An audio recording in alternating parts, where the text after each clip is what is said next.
Et bonjour tout le monde, bonjour à tous, bonjour à toutes, amis pêcheurs, amis pêcheuses, car oui, il y a aussi de la jante féminine dans mes viewers sur YouTube, comme quoi c'est pas un sport que pour les hommes, j'en suis ravi, donc bienvenue mesdames. On se retrouve aujourd'hui pour quelques sorties de chasse sous-marine en étang, dans le golfe de Fos et en Camargue, des chasses souvent très fructueuses. Aujourd'hui, on va voir beaucoup de loups. Je démarre cette prospection sur l'une des zones fétiches, une de mes zones fétiches, à savoir une digue. Et voici un premier loup qui vient se présenter. Premier poisson à l'accroche-poisson. Super. Vous voyez, je chasse ici dans très peu d'eau. À chaque fois, c'est entre 2 et 4 mètres de fond maximum sur cette zone. Et ça n'empêche pas de croiser énormément de poissons, du loup, des dorades en majorité.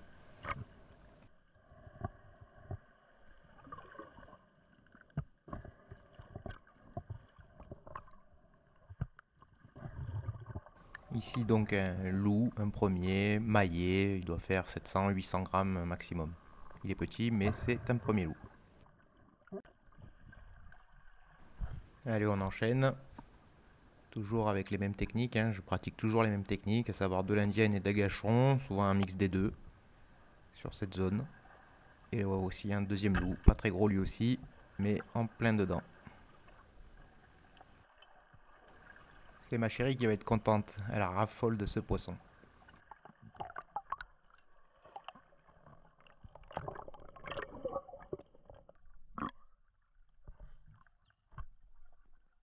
Alors la difficulté sur ces zones, c'est d'arriver à y voir convenablement, parce que c'est des zones où l'eau est souvent très trouble, vous voyez là à l'écran.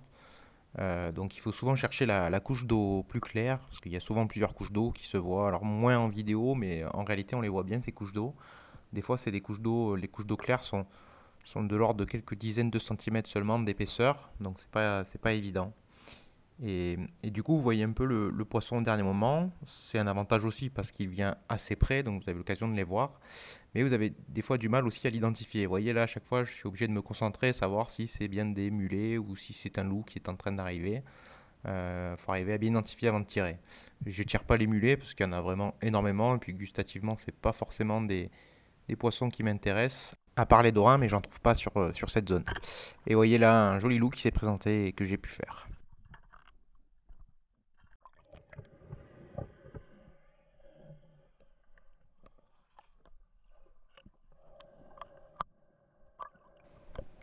Allez, on repart sur une nouvelle action. Dans cette purée de pois, là, ce jour-là, c'était vraiment opaque, hein, l'eau.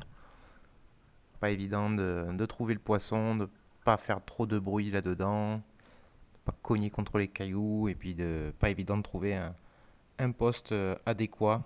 Oh là, voici une belle dorade. Et puis non, elle est partie, j'ai pas osé prendre le tir.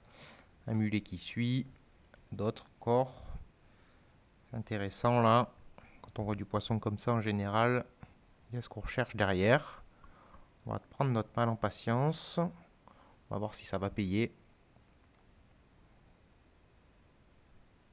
Essaye de pas trop bouger, de pas faire trop de bruit. Oh, et là une belle dorade. Oh là là, je tire juste au-dessus. Mince alors. C'était vraiment une grosse mémère celle-là. Je suis dégoûté de l'avoir ratée, mais bon, tant mieux pour elle. Le tir était pas évident, un tir réflexe à bout portant. Là, elle est arrivée. Je l'attendais pas aussi rapidement, aussi proche. Et bon, ben voilà, je l'ai pas bien prise en joue. J'ai tiré juste au-dessus. Allez, action suivante. Ouh, encore des belles dorades. Ouh, elle part dans le large, je tire cette fois-ci, je crois qu'elle est dessus. Ouais, ouais, ouais, c'est bon. Elle est sur le fil. Oh, c'est cool, ça fait une jolie compensation, même si celle juste avant, là, elle était vraiment grosse. Je suis encore. Elle va pas me faire oublier cette dorade. Puis même dans le petit banc qui vient d'étaler, là, c'était pas la plus grosse. J'ai pris celle que j'ai pu. Mais les premières, là, elles étaient vraiment plus jolies. Allez, tant pis, on va s'en contenter. Elle est petite, mais c'est une dorade. Allez, nouvelle action. Intéressante celle-ci parce qu'il y a pas mal de choses à dire, vous allez voir. Déjà, je descends entre les blocs, j'essaie de me faufiler discrètement. Et à peine arrivé au fond, tac de la vie, une belle dorade qui part. Ah, je prends pas le tir, j'ai pas osé, il fallait être rapide. Tant pis, s'il y a de la vie, on va peut-être croiser autre chose derrière. On continue par une petite indienne, des mulets qui détalent.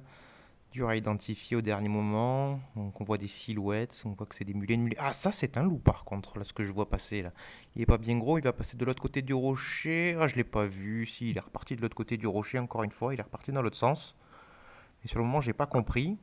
Et le voilà encore, il passe à la droite du rocher, maintenant il repasse à gauche. Il est en train de me rendre chèvre celui-là, avec les mulets qui détalent autour. Et bon, ben voilà, j'ai dû tout rater. Le loup, il a fait droite, gauche, droite. Il était plus intelligent que moi. Il m'a brain, comme on dit dans le jeu vidéo. C'est quand même humiliant de se faire avoir par un poisson comme ça, qui a été plus intelligent que moi. Voilà, je me retrouve comme un con tout seul. Tout s'est barré, toute la vie s'est barrée. Et voilà, je suis tout seul. Voilà. Bravo, bravo Castagnol, t'as l'air intelligent comme ça. Et autre chose intéressante, voilà, je vais remonter à la surface et puis regarder les risques que peuvent comporter la chasse sous-marine. Mon fil de bouée s'est pris dans le rocher au moment où je remontais. Alors, heureusement, j'ai du mou, je peux remonter à la surface, mais voilà, super dangereux de chasser avec la bouée dans les digues, parce que votre ligne peut se prendre dans les rochers au moment où vous remontez, et ben, vous risquez de vous noyer. Donc il faut toujours avoir un plomb largable et un couteau pour couper la ligne au cas où.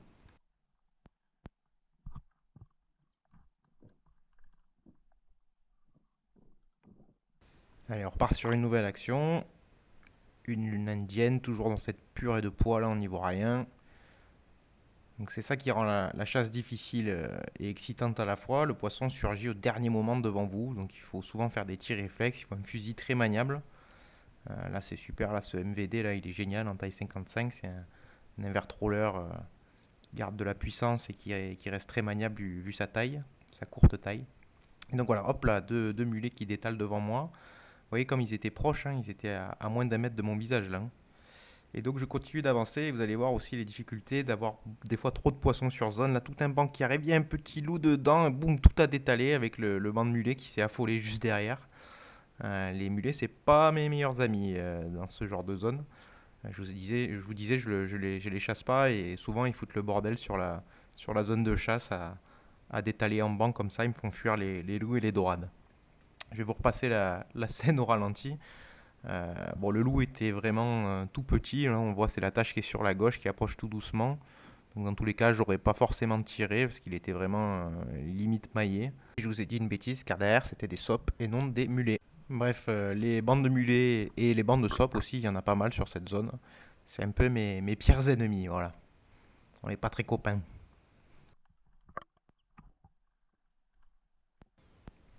Allez, petite indienne, toujours dans la purée de pois. On avance tout doucement, discrètement. On essaye de ne pas faire de bruit comme d'habitude. Surtout de ne pas taper dans les cailloux quand on se déplace comme ça. On peut taper pour faire des appels, mais une fois qu'on est bien planqué. Là, il faut surtout pas avertir le poisson qu'on est en approche. L'idée, c'est de se planquer et ensuite d'attirer sa curiosité.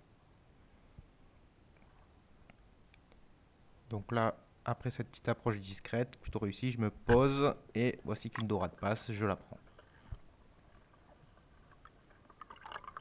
Elle est arrivée très très vite, hein. Dès que je me suis posé, j'avais dû faire un peu de bruit et ça a attisé sa curiosité.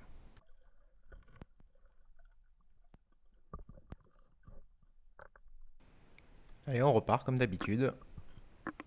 On coule vers le fond au milieu des blocs, discrètement. On rase le fond, on rase-motte, on cherche de l'eau claire, on cherche de la vie, de la mange, des mulets. Même si c'est pas nos amis, ils annoncent souvent d'autres poissons derrière.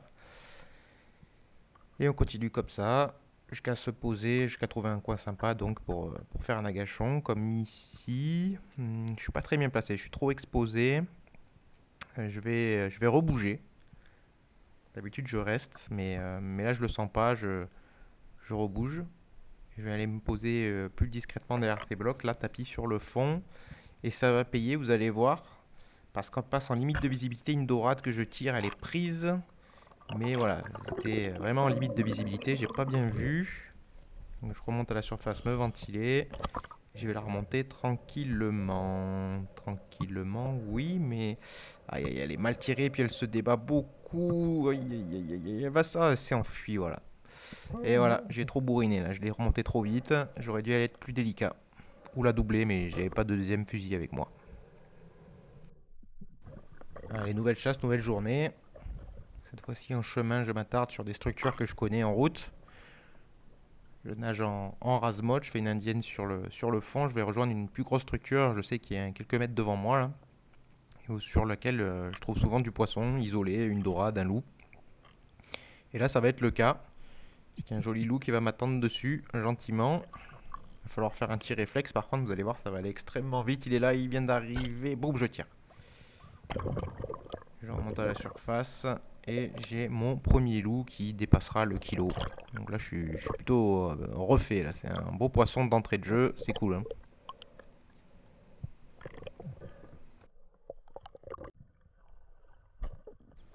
Ce jour-là, il y avait pas mal de vent, pas mal de clapots sur cette zone. Et qui dit clapot dit potentiellement du loup. Donc on va se mettre à sa recherche. Je sais que là je pars essentiellement sur une pêche de loup. Je verrai peu de dorades. Je le sais d'avance. Du coup on va se focaliser sur le loup. Là je suis dans, vous voyez, dans 2 mètres d'eau à tout casser quoi. Je me demande même si j'ai pas pied à cet endroit-là. Et donc on va rechercher du loup qui vient souvent dans l'écume. Alors je sais pas pourquoi. Il aime l'eau oxygénée. Boum là voilà. Un loup qui est venu tout près à la gâchon. Et regardez derrière, il y a d'autres poissons qui détalent, des mulets, certainement des loups aussi. Je prends le temps de les observer. Donc voilà, je ne me trompe pas, aujourd'hui ça va être une journée à loup.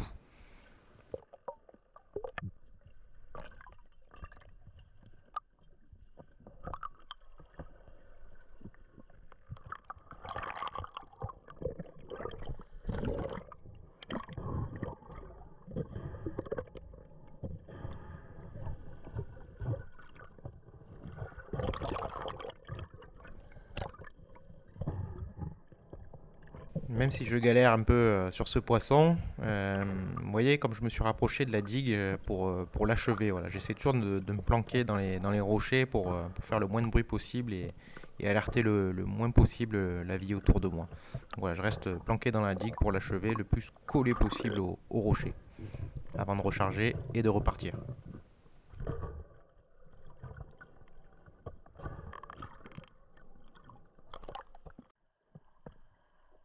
Alors là, on est sur un spot que j'adore. Vraiment, chaque fois que j'y vais, je croise du poisson, des dorades ou des loups là dans les barres métalliques que vous voyez devant moi là. Et là encore des loups qui viennent. Il y en a deux, je laisse passer le premier, il est un peu petit. Le deuxième encore plus, le troisième aussi. Allez, tant pis, je laisse passer, j'ai déjà du poisson. Cette zone-là, c'est vraiment incroyable. C'est des structures métalliques à l'abandon là, avec énormément de coquillages dessus, énormément de moules. Et on y croise beaucoup de vie. Le seul problème, c'est qu'il faut beaucoup palmer, beaucoup nager pour les rejoindre. En général, c'est à cet endroit-là que j'attaque mon demi-tour parce que c'est vraiment. Il y a 3 à 4 heures de chasse avant d'en arriver là. Et quand vous repartez, après, vous avez 1 heure pleine balle pour rentrer de là où vous venez.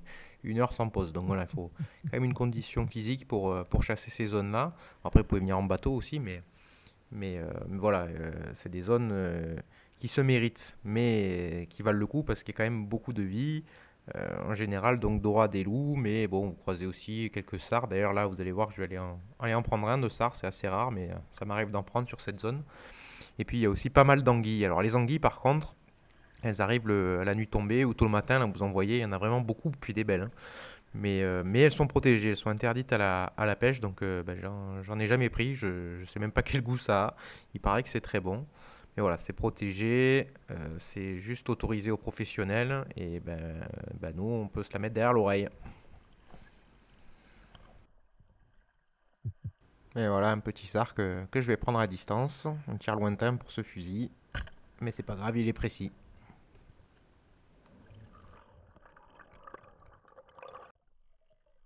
Et pour finir, je vous ai mis quelques clips sympathiques. Là, je vais plus tirer. J'avais déjà fait la pêche ce jour-là. J'avais 4 loups à la ceinture. Et regardez-moi ça. Vous allez voir, c'est Euro Disney. Regardez, là, il y a des mulets au-dessus et plein de petits loups. Là, vous voyez, en dessous, là, c'est que des petits loups. Partout, partout, partout. Certains sont maillés, d'autres sont limites. Et vous allez voir que dans le tas, il y en a aussi des jolis. Là, vous allez voir plusieurs clips passer. Vous allez en voir en pagaille là, derrière cette structure que vous voyez devant moi. Donc là, c'est gavé de loups. Il y en a de partout. J'en ai jamais vu autant de ma vie, quoi. Il y en a des dizaines, des centaines, je sais pas combien il y en a.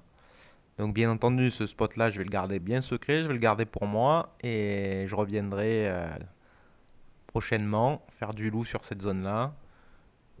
Parce que là, je peux vous dire que Ça, je l'ai repéré, c'est enregistré, hein. Je le garde secret, ce spot-là. Il est pour moi. C'est mon nid. Voilà, regardez, il y a du loup de partout. Alors ça, c'est des petits, mais vous allez voir, il y a des plus jolis. Là, regardez, là, il y a, au premier plan, il y en a un joli qui est passé. Et encore, tiens, celui-là, il est joli. C'est incroyable, cette zone. On voit des fois beaucoup de loups en hiver. Là, on est en début de saison, on est au printemps et j'en vois de partout, là. J'en vois de partout, des jolis. Et bon, vous allez voir, je retiendrai ma flèche, hein. Je vous disais, j'ai déjà pas mal de poissons à la ceinture. Regardez là, trois beaux pépères. Là, c'est des poissons de plus de 2 kilos, hein, qui viennent de passer là. Voilà, j'enregistre le point GPS et je reviendrai. À bientôt les gars. Je vous ai mis d'ailleurs juste derrière un petit clip de quand j'étais sorti de l'eau la fois d'après où je suis retourné sur cette Je zone. suis sorti aujourd'hui, beaucoup palmé, je sais pas combien de bornes j'ai fait. Pendant 3 quarts du temps, j'ai pas vu un poisson, j'ai rien fait. Et puis tout à coup, j'ai croisé un petit loup, un premier petit loup. Et puis après, après, j'ai croisé son grand frère. Et, et puis, après, j'ai croisé le tonton, le tonton, le tonton. Et après, j'ai croisé le deuxième tonton. Même si, ça aurait été mieux d'avoir un fusil un peu plus court, parce que là, j'en ai raté quand même pas mal, hein. J'ai pris ces 4 là, mais j'en ai raté au moins autant, si c'est pas plus. Puis après, j'en ai laissé passer un bon paquet aussi. Vraiment beaucoup. Puis tous ceux que j'ai pas pu prendre en joue aussi, qui sont passés trop vite. J'en ai eu vraiment beaucoup et des beaux. Heureusement, j'ai pris les 2 plus gros. Et voilà, c'est tout pour aujourd'hui. Vous voyez, on a fait quand même pas mal de poissons là sur ces quelques vidéos. Donc je reprécise quand même, j'ai pas pris tous ces poissons le même jour, hein. C'est une compilation de plusieurs sorties dans des zones un peu fétiches que j'ai. Des zones qui me produisent toujours beaucoup d'émotions parce que beaucoup de poissons, je remplis bien le frigo, j'évite d'en abuser d'ailleurs, j'essaie de respecter la ressource. Quand j'ai assez de poissons, je m'arrête de pêcher et puis bah, de toute façon je reviendrai pour remplir à nouveau la gamelle. Voilà. Donc j'essaie de préserver la ressource. Bon bah écoutez, j'espère que ces images vous auront plu et puis bah, je vous dis à très bientôt sur l'eau ou sous l'eau, on verra. Et puis parce que de toute façon, il y a aussi beaucoup de jolis clips qui vont arriver derrière. Je suis pas mal à la bourre là sur mes montages vidéo. J'ai de très beaux poissons à venir, de beaux pélagiques notamment. Et des images de cet été en Bretagne. Allez, salut à plouf!